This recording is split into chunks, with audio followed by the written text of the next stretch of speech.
Welcome to Luca is a Billionaire, where the only thing I invest in is your answers. In this video, I will show you how to make no-bake creme brulee. First, let's gather our simple ingredients. 2 cups of heavy cream, 4 large egg yolks, 1/2 cup of granulated sugar, and 1 teaspoon of vanilla extract. You will also need a medium saucepan, a whisk, and 4 small ramekins. Having your ingredients at room temperature helps achieve a smoother, more consistent custard base. This easy dessert is perfect for any occasion. The Western Roman Empire, with its initial capital in Rome and later Ravenna, struggled significantly. It was constantly challenged by barbarian incursions and internal strife, leading to a weakening economy and political instability.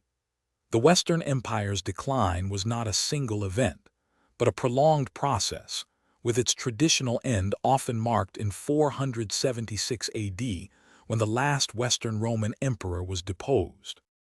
In contrast, the Eastern Roman Empire, often referred to as the Byzantine Empire, proved remarkably resilient. Its capital, Constantinople, founded by Emperor Constantine I, was a highly defensible city, strategically located at the crossroads of trade routes.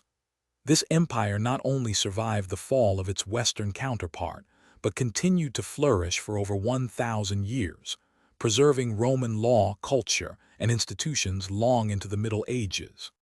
The permanent division of the Roman Empire was solidified by Emperor Theodosius I in 395 AD, who divided it between his 2 sons. This act set the two halves on divergent paths, leading to distinct cultural, linguistic, and political developments.